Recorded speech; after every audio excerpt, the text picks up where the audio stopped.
काबिन मेरी गोदी सूनी आग पेट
गुरु वशिष्ठ को बालक बुला करके पुत्र यष्ट यज्ञ करवाई और पुत्र यष्ट यज्ञ में एक घड़ा में पानी को पड़ पड़ के रखा गया। ब्रह्म मुहूर्त का समय हुआ। संत ब्राह्मणों ने राजा को बुला के कहा, राजन जी आ गए? हाँ, अपनी रानियों को बुलाओ। रानियां हमारी सब बैठी जी, घड़ा उठाओ। घड़ा में जो जले है वो थोड़ा थोड़ा सभी रानियों को दे दो आचमन के रूप में। स्वामी जी, हाँ, इस घड़े में तो बूंद पानी भी नहीं है। पानी कहाँ गया? रात में हमें प्यास लगी, इस घड़े का पानी तो हमने पी लिया। पी लिया? जी पी लिया? हाँ। हमें मालूम है तुम अपनी रानियों को कष्ट नहीं देना चाहते। नहीं, वो तो नहीं देना चाहते। अपनी रानियों को बहुत प्यार करते, वो भी करते हैं। लेकिन जो तुम्हारे रानी के होना था अब तुम्हारे हो। मतलब जो रानी पानी पीती तो रानी के गर्भ होता, अब वो गर्भ तुम्हारे ठहरे। स्वामी जी, कैसे सकते हैं? होने के लिए कोई दवा नहीं है, मौत के लिए कोई इलाज नहीं। तो कुछ उपाय तो कोई उपाय नहीं है। हे धरती माता अब का हो और लला हुए छे लली हुए होना तो है। राजा एवनास ने गर्भ धार दिया। 9 महीने नहीं 9 सालें बीत गई, 12 सालें बीत गई, गर्भ बाहर नहीं आया। हाहाकार मच गया। इंद्र को बुलाया गया, देवता इकट्ठे हुए तो इन महाराज एवनास की कायनी को का मंथन किया गया।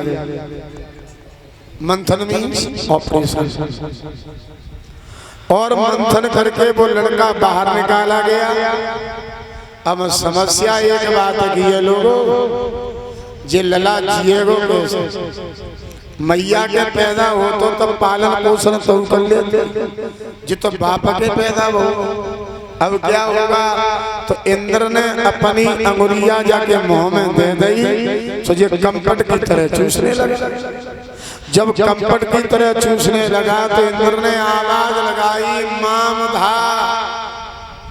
मां माने मुझे, धामा ने धाड़ कर रहा है। आज से इस लड़के का नाम मानधाता होगा। बोलो भक्त और भगवान की जय। मानधाता अपनी अम्मा के नए लला के वो बाप के पैदा हुआ। मानधाता का नाम है बड़े भाई, ध्यान देना। इनके 3 विवाह है। तो मानधाता के आंगन में 50 लली पैदा भई और 3 लला पैदा भई।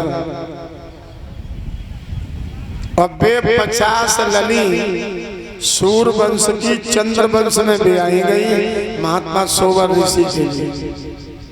अब लला है 3, बड़ा लड़का है पुरकुत्स, अम्बरीश और मुचकुंद। अम्बरीश छत्री बने, भगवान के भजन में चले। मुचकुंद ने देवताओं की सहायता की तो देवताओं की सहायता करते करते ये थक गए। भगवान ने कहा जाओ आराम करो। कि कहाँ करें? कि जाओ धौलागिरी की गुफा। और एक वरदान और है कि तुम्हें कोई जगाएगा वो तुरंत भस्म हो जाएगा। और ये कथा तुम्हें परसों मिलेगी सुबह की मीटिंग। अब सुनो, अब बड़ा लड़का रह गया है पुरपुरुष। वो पुरपुरुष नागराज बासुकी बिटिया नर्मदा के साथ विवाह हुआ। जिनके लड़का त्रिदश हुए, त्रिदश का त्रिबंधन हुआ और त्रिबंधन का लड़का सत्यव्रत हुआ, जिसे त्रिशंकु कहते हैं। अब सत्यव्रत को त्रिशंकु क्यों कहा गया? त्र माने तीन, शंख माने पाप। इन्होंने बालापन में 3 पाप करे, मैया, पिताजी और गुरु के प्रति, इसलिए इनका नाम त्रिशंकु नाम पड़ा। त्रिशंकु महाराज अयोध्या नगरी के राजा हैं। इनकी प्राण प्यारी का नाम सत्यरथा है। जिसकी पत्नी सत्य के रास्ते पर चलने वाली हो, उस मानव का तो जीवन जीवन स्वर्ग बन गया। वाह भाई वाह। लेकिन समस्या ये हुई लोगों, लली ललाए भाई, जब सूर्यवंश में लली ललन की कमी रही और भाई तो एक के साथ साथ 1000 भाई। हाँ, महाराज ने घोड़ा को सजाया